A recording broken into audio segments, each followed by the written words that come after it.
talking music. That's so fun. I wish that could follow me around everywhere. Whoa, sorry about that. All right, so hi, everyone. I wanted to spend a few minutes today talking about time as a metric. We're all familiar with the CPM, I assume. If you're in this room and not familiar with the CPM, I'd be a little concerned.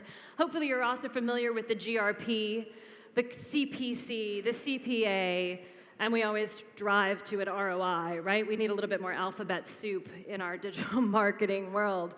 But what if we could actually stop spending time on a CPM and move to something different? What if we could actually start valuing the consumer's time at the end of the day? And what do I mean by that? What is the one thing you don't have more of? What is the one thing that money cannot buy you more of?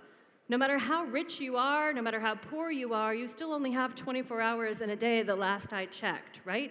So it is all about time. And my grandmother said, and maybe yours did too, you never get a second chance to make a first impression. But what is the value of an impression? If an impression happens in a millisecond, did you really make an impression at all? Was there really something that somebody took away from that millisecond? If the average scroll speed on a social media site on a mobile device is 210 pixels per second, are you really making an impression with that millisecond that somebody scrolled past you? And they say that it takes about 8 seconds of exposure for somebody to truly recall what it is they've seen. So you can make an impression, but I don't think you can do it in the instant. So not all impressions, as we buy them, the media impressions that we buy, are created equal. And when we first started in this industry, what we did was we said, you know what, let's take the banner ad or the magazine ad and shrink it down into the website.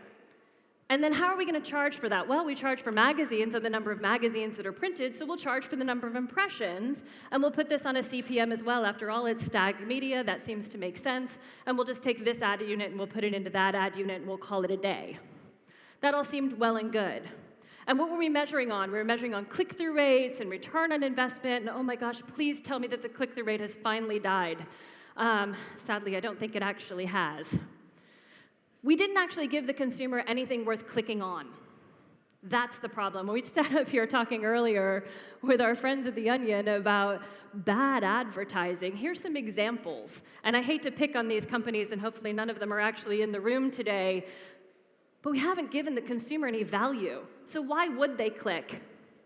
And I'm a mother. I'm a mother of an 8-year-old daughter and a 12-year-old son. And every once in a while, when I think about bad advertising, I actually think about my daughter when she was about 3 or 4 years old, coming up to me and pulling on my sleeve. Mommy, mommy, mommy, mommy, mommy. What's a parent's reaction to that child? Usually it's 2 things. The first one is, what?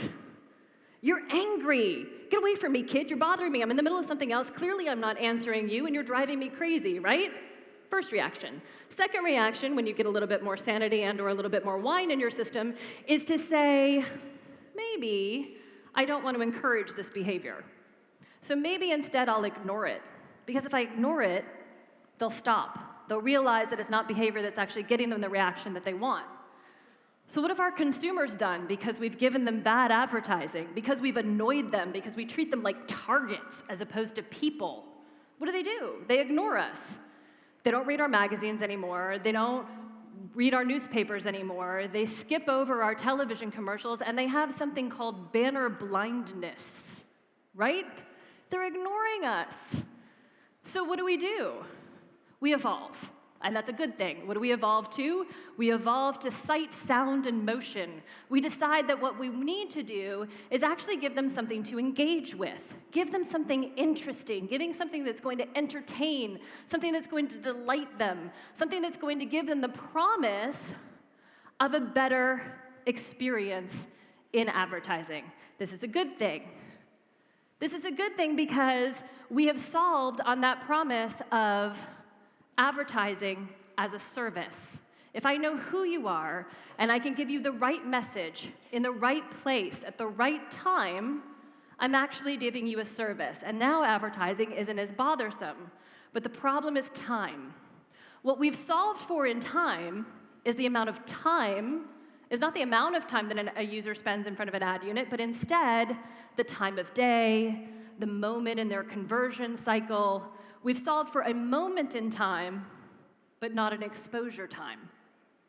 And so what if we could get to a place where instead of actually buying on a moment, we actually buy on the amount of time that a consumer sees an ad? Well, we can do that now, right? We have ad serving systems out there and ad tracking systems out there that can tell you when all of the pixels are in view, 100% viewable, which is what we're trading on today, how long are they in view? How long do they stay there? And what we can start to understand is the amount of time that a consumer spends in front of that unit. And remember, it takes us 8 seconds to actually absorb that information at minimum, means that those 8 seconds are more valuable to me than a millisecond or 1 second or even 5 seconds. And what if 15 seconds is even more valuable than that? And what if, God willing, 30 seconds was even more valuable than that? Then what can we do? We could potentially get rid of the CPM altogether and potentially trade on a CP30, a cost per 30 seconds of view time. And what other media is bought on 30 seconds of view time? Well, I don't know, television, right? We buy television in 30-second spots. We cut it to 15 because it's usually more effective and cheaper, but we still buy it in 30-second spots. If we can start valuing the consumer's time, we can actually start bringing all of this inventory together and start understanding the time we spend with the consumer as opposed to the medium.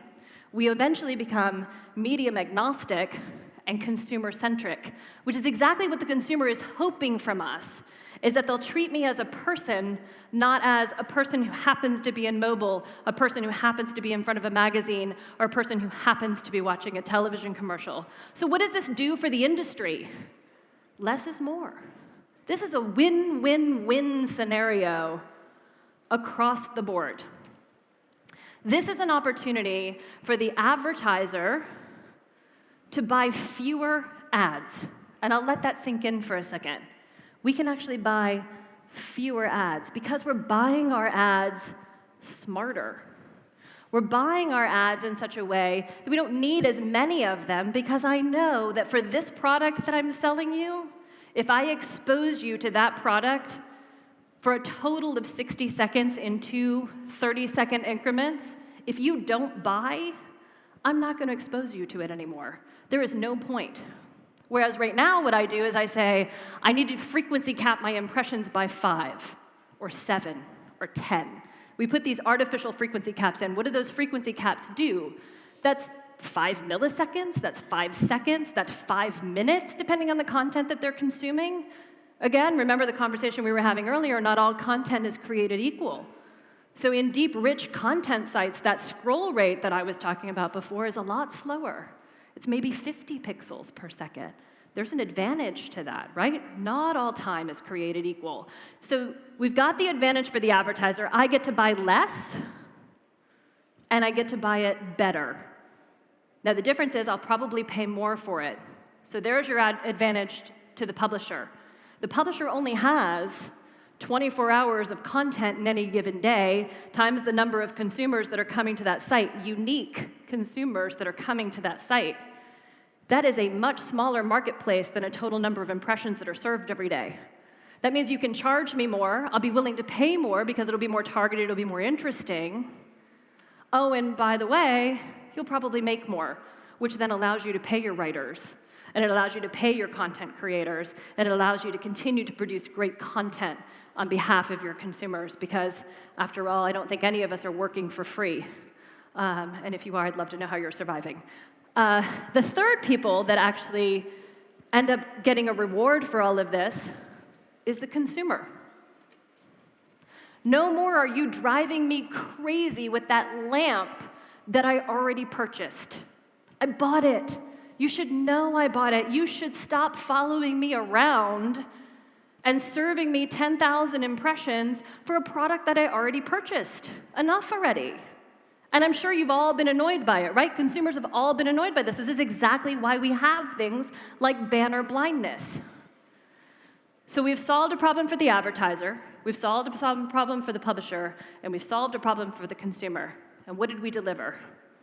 We ultimately delivered the right message, Notice the skirt. To the right person. On the right location, because after all, what better place to practice how you're going to give a speech than by watching some speeches given at TED? At the right time, notice we're counting down to getting here, right? Right person, right message, right place, right time, and the next dimension is the right amount of time. What we ultimately deliver on is the promise that we should be making to all of the people that we're advertising to on a regular basis, and that is advertising as a service. That's my time. Thank you very much.